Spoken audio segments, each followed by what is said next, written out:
Welcome to भाई की पढ़ाई सब्सक्राइबर, और जिन्होंने नहीं किया वो कर दो।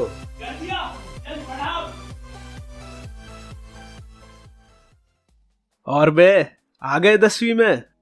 कोई कूदता हुआ आया होगा तो कोई गिरता पड़ता तो कोई तो रेंगता हुआ। जैसे भी आए हो बधाई हो, तुम उन 20 लाख बच्चों में से एक हो जिन्होंने ये कर दिखाया। कांग्रेचुलेशंस। अब तुम पर होगा थोड़ा लोड, क्योंकि इस साल है बोर्ड। इस साल मार्कशीट स्कूल नहीं CBSE देगा। जिंदगी में एक ऑफिशियल रिकॉर्ड बनेगा, तो ये साल मैटर करता है। सच बताऊं तो जीवन में 10th के मार्क्स इतने ज्यादा भी मैटर नहीं करता। मेरी 10th की मार्कशीट सिर्फ डेट ऑफ बर्थ के लिए एज अ प्रूफ यूज हुई है, और कुछ नहीं। डरने लायक कुछ भी नहीं है, इसलिए अपनी स्कूल लाइफ एंजॉय करते रहें और थोड़ा पढ़ते भी रहें। तो आज के चैप्टर का नाम है केमिकल रिएक्शन एंड इक्वेशन, जो कि केमिस्ट्री के खानदान से है। मैंने जो देखा है कि बच्चे या तो केमिस्ट्री से बहुत प्यार करते हैं या फिर उसे बाप भाई की गालियां देते हैं। बीच के लोग कम ही होते हैं, और हमारी कोशिश हमेशा यही रहेगी कि तुम्हें इससे लव हो जाए। तो लोगों को केमिस्ट्री में दिक्कत तब आती है जब वो ज्यादा सोचने लगते हैं और डाउट्स गलत टाइम पर आते हैं। डाउट्स आना सही है, पर कभी कभार जो डाउट्स के आंसर होते हैं वो आने वाले चैप्टर में होते हैं।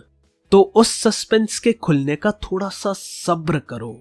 मान लो तुम 3 साल के बच्चे को काउंटिंग सिखा रहे हो, ये बोलकर 1 2 3, तो वो भी तो बस रट लेता है 1 2 3।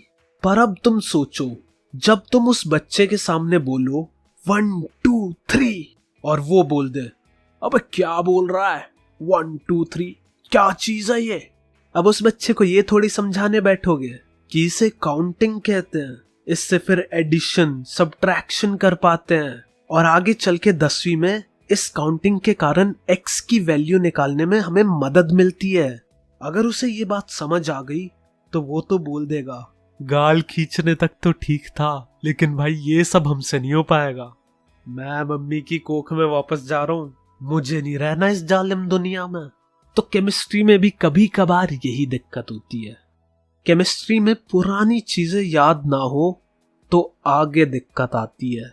तो उम्मीद है कि तुम्हें 9वीं की चीजें याद होंगी, लेकिन तुम्हारी गजनी जैसी शक्ल देखकर लग नहीं रहा। इसलिए तुम्हारा भाई जब भी किसी पुराने कॉन्सेप्ट की जरूरत होगी तो तुम्हें वो पहले पढ़ा देगा। टेंशन नको रे। चलो यार, आज बहुत बातें कर ली, अब चैप्टर शुरू करते हैं। जैसा कि तुम्हें पता है, दुनिया में 118 एलिमेंट्स हैं। ये जो पीरियोडिक टेबल देख रहे हो, ये डब्बे, ये सब एलिमेंट्स हैं। अच्छा हुआ भाई आपने बता दिया, वरना मैं तो इसे क्रॉसवर्ड समझ के सॉल्व करने वाला था। तो अपनी ये दुनिया इन्हीं एटम्स से बनी हुई है, पर जब 2 या 3 अलग एलिमेंट्स के एटम बॉन्ड बनाते हैं तो कंपाउंड बनता है। कंपाउंड के एग्जाम्पल हो जाएंगे वाटर, अमोनिया एटसेट्रा। अब आगे सुनो। कंपाउंड के मॉलिक्यूल्स होते हैं। मॉलिक्यूल्स बोले तो एक तरह से यूनिट है। जैसे वाटर क्या है, H2O। तो जब ऑक्सीजन का एक एटम और हाइड्रोजन के 2 एटम मिलकर बॉन्ड बनाते हैं तो वाटर का एक मॉलिक्यूल बनता है। ये देखो, अब मैंने वाटर के 5 मॉलिक्यूल ड्रॉ कर दिए। और ऐसी ही अमोनिया, जिसका फॉर्मूला है NH3। यानी जब नाइट्रोजन का एक एटम और हाइड्रोजन के 3 एटम मिलते हैं तो अमोनिया का एक मॉलिक्यूल बनता है। तो मॉलिक्यूल एक तरह से कंपाउंड की यूनिट है। जैसे 5 सेंटीमीटर 10 सेंटीमीटर, ऐसे ही 5 मॉलिक्यूल 10 मॉलिक्यूल। बस सेंटीमीटर लेंथ नापता है, मॉलिक्यूल ये नापता है कि कंपाउंड कितनी क्वांटिटी में प्रेजेंट है। वाह भाई, अभी तक की 10 तो बहुत इजी लग रही है। भाई मेरे, ये 10th नहीं थी, ये सब तो 9th थी। अगर मैं डायरेक्ट 10th का पढ़ा दूं तो तू तो सोचेगा क्या भौंक रहा है ये आदमी, कुछ पल्ले नहीं पड़ रहा मेरे। तो यारो, अब तक की चीजें एग्जाम में नहीं आएंगी, ये बस समझाने के लिए थोड़ा सा बताया था मैंने। तो एग्जाम में क्या आएगा? सब्र करो वत्स, वो भी बताएंगे, बस ध्यान से सुनो। तो केमिकल रिएक्शन क्या होती है? 10वीं स्टार्ट हो गई है, ध्यान से सुन लो। केमिकल रिएक्शन में 2 या उससे ज्यादा कंपाउंड को साथ लाया जाता है। इन कंपाउंड के मॉलिक्यूल्स आपस में रिएक्ट करते हैं और फिर नए कंपाउंड के मॉलिक्यूल्स बनते हैं। अब सोचने वाली बात है कि केमिकल रिएक्शन में हो क्या रहा है। तो सच्चाई है कि पुराने बॉन्ड्स टूटते हैं और नए बॉन्ड्स बनते हैं। एग्जाम्पल के लिए Zn plus H2SO4 reacts to give ZnSO4 plus H2। तो इसमें हुआ ये कि 2 हाइड्रोजन एटम का बॉन्ड टूट गया SO4 से और उन दोनों हाइड्रोजन एटम ने मिलकर एक दूसरे के साथ बॉन्ड बनाया, जिससे बना H2 यानी हाइड्रोजन गैस, और SO4 ने Zn के साथ नया बॉन्ड बनाया। तो केमिकल रिएक्शन में बॉन्ड्स टूटते हैं और बनते हैं, पर ये जब रिएक्शन होगा तब तुम्हें अपनी आंखों से ये बॉन्ड टूटते जुड़ते हुए नजर नहीं आएंगे। अब तुम्हें थोड़ी दिखेगा कि SO4 की 2 गर्लफ्रेंड है हाइड्रोजन नाम की, और उन दोनों ने SO4 से ब्रेकअप कर लिया और एक दूसरे के साथ एक लेस्बियन रिलेशनशिप में आ गई, और फिर SO4 ने उनकी जगह Zn पटा ली। वैसे ये जो रिएक्शन मैंने अभी बताई है, इसे याद कर लो, क्योंकि इसका जिक्र एक बार और होगा और इम्पोर्टेंट जगह होगा। तो एग्जाम में सवाल आएगा, mention some characteristic of a chemical reaction, यानी तुम्हें कैसे पता चलेगा कि केमिकल रिएक्शन हुआ है। तो इसके 5 पॉइंट हैं। पहला है चेंज इन स्टेट। स्टेट याद है ना, यूपी बिहार की बात नहीं हो रही, बात हो रही है सॉलिड लिक्विड गैस स्टेट की। Example H2 gas plus O2 gas gives H2O in liquid form, यानी हाइड्रोजन और ऑक्सीजन गैस रिएक्ट करके पानी देती है। ऐसा इमेजिन करो, तुमने कंटेनर में H2 और O2 गैस साथ भरी। तुम थोड़ी देर बाद आए, तुमने कंटेनर खोल के देखा और वहां पानी पड़ा हुआ है। तुम सोचोगे इसमें तो गैस रखी थी, कौन ले गया, और ये पानी कहां से आया, कोई मूत के तो नहीं चला गया। तो हुआ ना चेंज इन स्टेट, गैस से लिक्विड, और ये चीज हमने अपनी आंखों से देखी। चलो अब मैं ऐसी 4 पॉइंट्स और बताऊंगा। तो एग्जाम में तुम्हें ये 4 पॉइंट्स लिखने हैं और हर पॉइंट के साथ एक एग्जाम्पल भी जरूर लिखना है। दूसरा पॉइंट है चेंज इन कलर। सर अपने बेस्ट फ्रेंड की याद आ गई, क्या रंग बदले थे उसने। क्यों, क्या हुआ? जैसे ही उसने एक लड़की पटाई, अब उसके पास टाइम ही नहीं है मेरे लिए। तो ढूंढ लेना तू भी कोई। क्या लड़की? नहीं, वो तेरे बस की नहीं है, मैं तो बेस्ट फ्रेंड की बात कर रहा था। आगे बढ़ते हैं। चेंज इन कलर का एग्जाम्पल है Fe plus CuSO4 gives FeSO4 plus Cu। Copper sulphate का एक्वस सॉल्यूशन ब्लू कलर का होता है, पर जब तुम उसमें आयरन डालोगे तो कलर चेंज होकर ब्लू ग्रीन बन जाता है। तो वो नया सॉल्यूशन आयरन सल्फेट का होता है, और नीचे तुम्हें कुछ सॉलिड सा पड़ा हुआ मिलेगा, तो वो कॉपर है। इस एग्जाम्पल को भी याद रखना, इसका भी चैप्टर में आगे यूज है।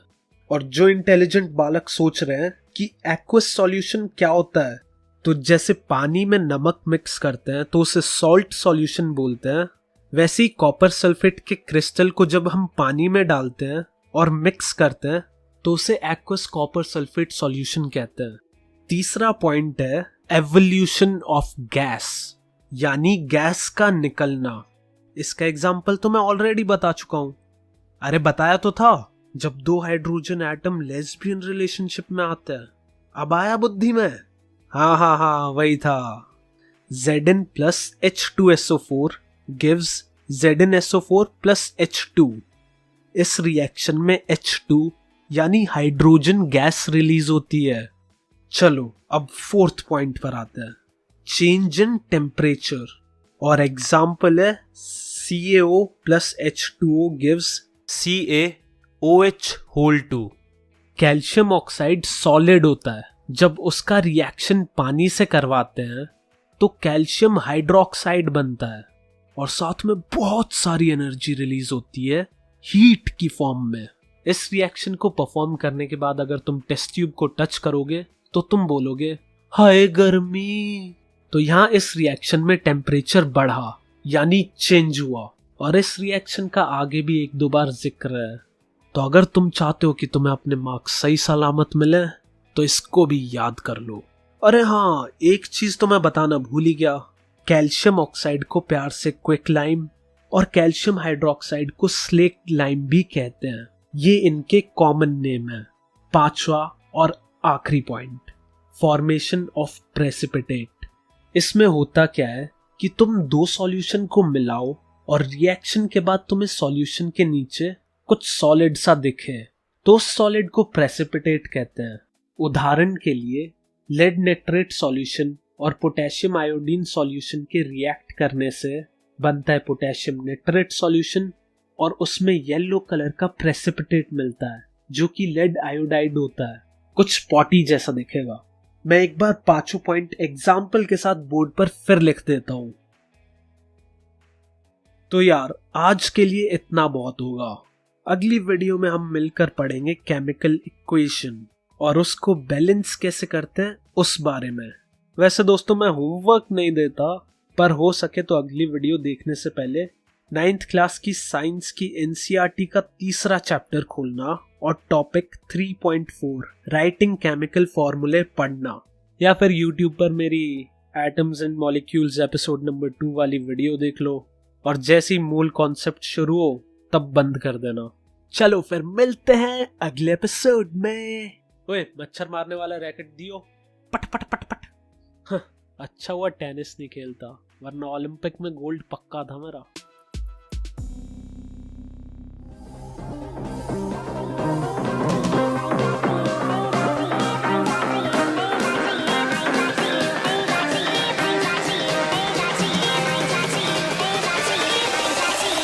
Cracky.